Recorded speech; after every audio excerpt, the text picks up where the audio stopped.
Hello, this series is Be a Better Field Target Shooter in 15 Minutes. And I'm interviewing different field target shooters from across the country about different topics. And tonight I'm talking to Tyler Patner about the kneeling position. And Tyler lives in Ohio and he shoots WFTF, piston, and PCP. And he also enjoys 3D archery. He's been shooting since he thinks around 2013, and he's been to worlds many times and nationals, and he's always at the top of the podium, or very close anyway. And he has a tremendous amount of knowledge about air guns. So we're going to talk to Tyler now about kneeling, the kneeling position. So hello, Tyler. How you doing today? Good, Philip. Thanks for having me. I appreciate it. Thanks for taking the time to talk to us a little bit about kneeling. And, two of the most, whenever you get really good at field target, the two lanes that kind of sort of define who is going to win the match, lots of times it's kneeling and standing. So I was wondering if you could talk to me about kneeling today. And my first question is, how much do you practice kneeling, maybe compared to your other positions?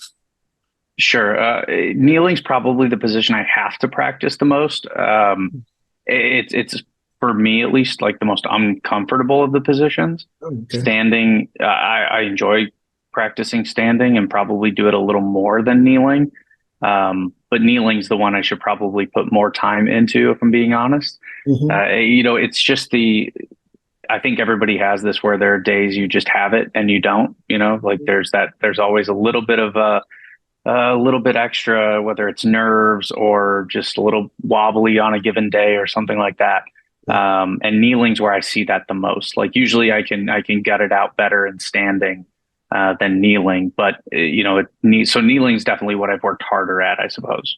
Interesting. That's very interesting. So, whenever you're at the standing position or the kneeling position, you can naturally you have a wobble. Do you notice you kind of said that you are maybe the least steady at kneeling. So what does your wobble look like? Is it left or right, or what does it look like?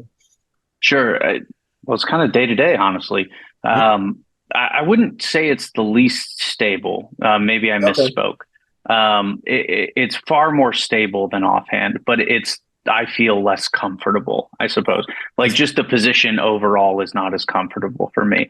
And Okay. that's kind of why I have to work at it a little bit more. Um, but yeah, most of the time I'm dancing, kind of doing like a little left, right, up, down thing, kind of like that. I usually go kind of at an angle is Okay. my normal drift, Right. sadly. So are you trying to time it then in your wobble?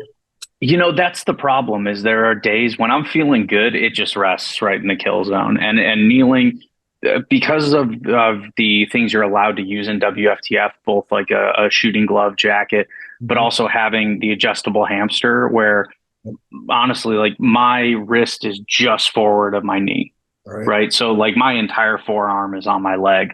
Right. It's really stable. Okay. When you're feeling good, the gun just is rock steady and right there.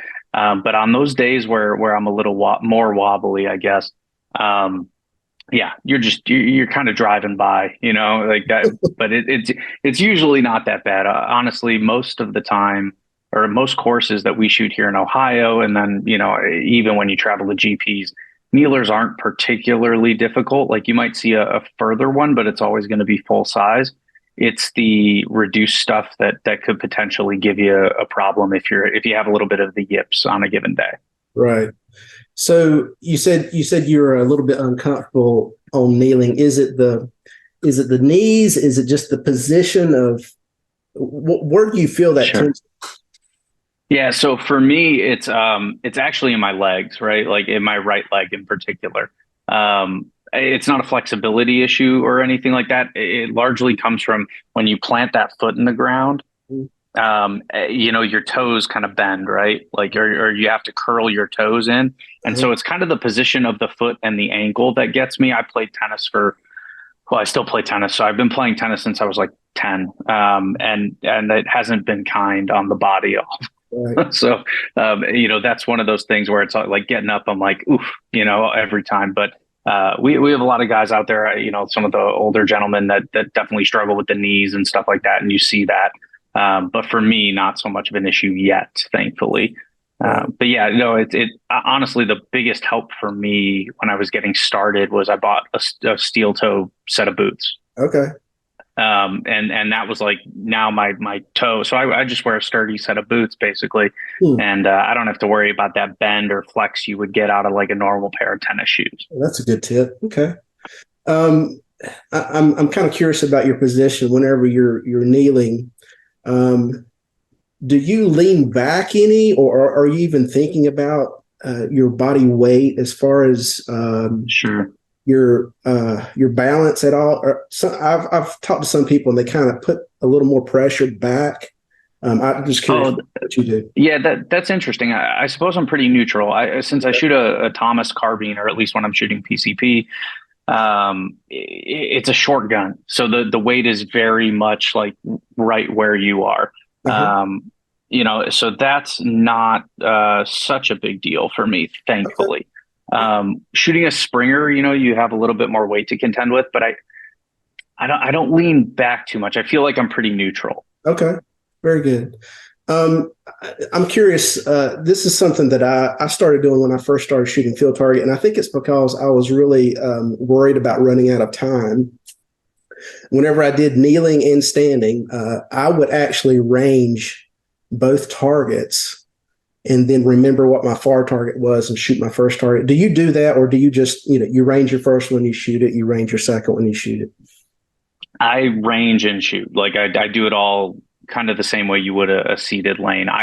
Okay. My biggest problem or my biggest fear. So like at a Worlds, I worry about the timing more than I Mm-hmm. do at US matches where we have 5 minutes a lane. It's when I have 3 minutes a lane that starts to get in my head a little bit. Mm-hmm. Um, when I've been shooting overseas, I tried to do that at a Worlds once where I would range both, and I kept forgetting what the far one was. Right. It was like I was either too focused or too intense or spent too much time on the close target. Right. And I forget and have to do it again. And I'm like, all right, forget it. Like I'll just do it in order. But I usually do it in position as well. Like I know some folks sit and will range everything versus actually kneeling or actually standing. Uh-huh. But I'll range everything in the position it's going to be shot in. Okay. Do you, whenever you go come up to the kneeling lane, do you always bring your own kneeling roll, or do you use whatever's provided? No, I don't own one. Okay. I rely on there being one at the match. Actually, we used to be able to use our bum bags, which was a nice thing. I Mhm. always thought, but there were too many, we'll say, issues with that. Right. Folks using it for other types of support while they were in the position. But yeah, I've done it without a kneeling roll. Honestly, having the support at the instep of the ankle doesn't. I don't have a lot to support there anyway. Like my physically, Okay. it's so I'm pretty low. So like I use less of the kneeling roll than everybody else probably does anyway. Okay. So it's not a huge part of my game or something I concern myself with for the Okay. position. Yeah. The only reason How about you? Like, do you use one? Like, well, I don't bring my own. I have one, but I don't bring my own because it's just one more thing to carry. But I have come up to a kneeling lane, and the roll there would be really flat yeah, or extremely full, just different than what I've been used to. And then I put it under my ankle, and I don't know. It's probably just getting in my head. I'm thinking about it because it feels sure. different. And I'm like, I'm not comfortable, but it's probably more of a mental thing, just because it feels a little different. But I was just curious. Yeah, well, I think that maybe there's something to be said for that for sure. And I know a lot of folks feel the same way where, they want the same thing every time. Right. I don't worry about it. So Okay. I guess it's the complete opposite. Right. Okay. Well, do you have any tips for us as far as advice you can give other shooters? Maybe they're a beginner shooter, or maybe they've been shooting for a long time, and maybe they're struggling a little bit with their kneeling position. Do you have any tips, things you think that could help a shooter in that position? Yeah, absolutely. The biggest thing I found that helped me, especially when I was starting, I used to shoot kneeling when I started because this was kind of before adjustable hamsters were like all the rage for WFTF or even open. I shot with kind of like my elbow on my knee almost. Yeah, up on So top. yeah, it was very like the whole thing was tall, right? Mhm. Having the ability to, I Yeah. just got done working out. So having the ability to put your arm on your leg like that and Mm-hmm. just like rest the gun there is the biggest thing that will help you. So the more arm to leg engagement you get, the more steady you're going to be. And it brings that center of gravity down. The gun's not going to tip as much on you. That is probably the single biggest thing that helped me go from shooting kneeling kind of like at a 50%, sometimes 75% to pretty much always cleaning kneeling lanes, right? That was the big kind of step up. And the other one's just practice. You Yeah. have to practice. It's like I said, I should practice it more because that's where I'm personally feel like I'm most liable to miss a shot, Mm-hmm. is kneeling versus standing. But it's those two things: get comfortable or as comfortable as you can in the position. Like I said, if your foot is kind of getting into a weird position, you need more structure, buy a good pair of boots. Yeah. I'm trying to think of if there's anything. A trigger control is always a big one for positionals. Mm-hmm. You want to practice the same procedure you do for those seated shots in Yeah. terms of what you're doing to the trigger. You don't want to slap it or any of that stuff. Follow through Yeah, and too, breath. where you're not, did I hit it or not? You just Yes, stay on it until after the shot's done and the target falls and then move. Yeah. absolutely. Yeah, breath control is another one. Because just like standing, you're probably gonna maybe hold your breath a little too long and you might freak out or something. Just keep breathing. Yeah. Keep breathing and kind of get into a routine there as well. I agree about getting as much arm on your leg as you can. You just can't put your wrist on your knee or on your leg, but Correct. Yeah. yeah, get as much of that. The only time I struggle with that is if I have a very elevated shot and I don't Yes. have a hamster that's adjustable because I'm hunter class. So then I might have to get that elbow on the top of the knee, and then you're just dealing with a whole lot of wobble there because all that weight is up on top of that arm swinging around. Yeah, for sure. That's the biggest, like, especially shooting a spring gun kneeling, because my spring gun stock doesn't have any adjustable hamster. It's deep, Mhm. but sometimes you get a good angle and you're like, oh boy, Yeah. because that's, yeah, elbows on the knee and I'm like back with my hands back near the trigger like that, and it Uh-huh. is it's not fun all the time, but Right. you figure it out. But what you said about all these videos I've been doing, it always comes back to practice Yeah. and spending the time on those positions that you're struggling with, and putting the time in, putting in the homework. So a lot of these are coming right back to practice. So good Yeah, stuff.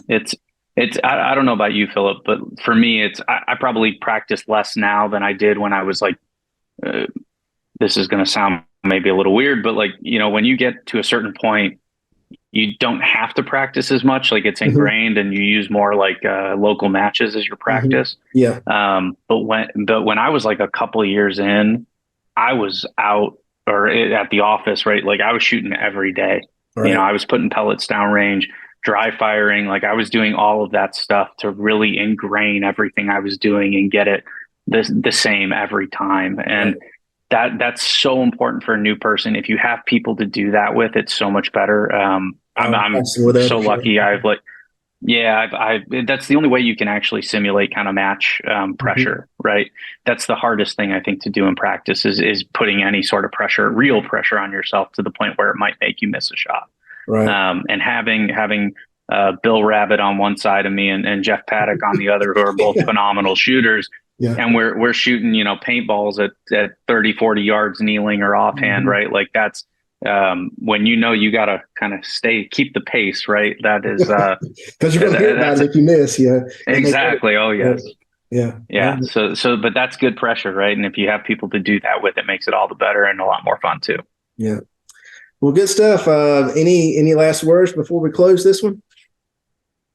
Get out and practice, and then get to a match. That's the biggest thing. Don't let those nerves hold you back. Just get out, shoot, try it. Nobody's going to judge you if you shoot horribly, and you'll probably surprise yourself and do way better than you think anyway.